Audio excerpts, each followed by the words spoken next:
நீங்க திராவிடன்னு சொல்ற வரையறை எந்தெந்த இடமோ அங்கெல்லாம் போய் நீ திராவிடன்னு பேசிட்டு உசுரோட இங்க வந்துருங்கிறேன். அப்ப தமிழன் உனக்கு இழிச்சவாயனா? இங்க தமிழ் நிலத்துல அவங்கவுங்களுடைய மெய்யல்ல கை வைக்கிறீங்க. நீங்க சாமி கும்பிடக்கூடாது, சிலையை போட்டு உடைக்கணும், பிள்ளையார் தூக்கி போட்டு கொளுத்துனீங்க, அவங்கவுங்க மெய்யல் நீங்க கை வைக்கிற. பிள்ளையார் சிலைக்கு எய்த்தாப்புல ஈவேராவுடைய சிலையை வச்சு கடவுள் இல்லை, கடவுள் இல்லை, கடவுள் இல்லை, கடவுள் இல்லை, கடவுளை கற்பித்தவன் முட்டாள், கடவுளை பரப்பியவன் பைத்தியக்காரன், கடவுளை வணங்குறவன் காட்டு மிராண்டின்னு சொல்றீங்களா இல்லையா?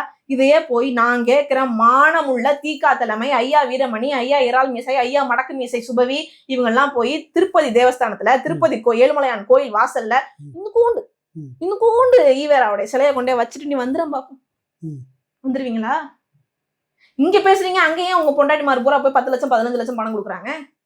இங்க அடுத்தவங்க தாலியை பூரா அறுத்து வீசுறீங்க. ஸ்டாலின் ஐயாவுடைய மனைவி போய் ஒட்டகத்துக்கு தாலி கட்டுறாங்க, ஒட்டகத்துக்கு மாலை போடுறாங்க, கழுதைக்கு மாலை போடுறாங்க, யானையை தொட்டு கும்பிடுறாங்க. நாடு நல்லா இருக்கட்டும் ஒரு யாகம் வளர்க்குறோம், தப்பா இது? யானை கொட்டத்துக்கு கல்யாணம் பண்ணா நாடு நல்லா இருக்கும், நீங்க நல்லா இருப்பீங்க. கேவலமா ஈவேரா பேசினாரு. இதெல்லாம் தப்புன்னு தானே பேசினாரு. நீங்க இப்ப அதுதானே சொல்றீங்க, சமூகத்துல சாதி இல்ல, மதங்கள்ல எனக்கு மொழி அபிமானம் இல்ல, இன அபிமானம் இல்ல, மத அபிமானம் இல்ல, சாதி அபிமானம் இல்லன்னு போட்டு ஒட்டச்சாரு, எல்லாமே செஞ்சாரு. இன்னைக்கு அவர் ஒழிச்சதெல்லாம் நீ செஞ்சுக்கிட்டு இருக்கிற.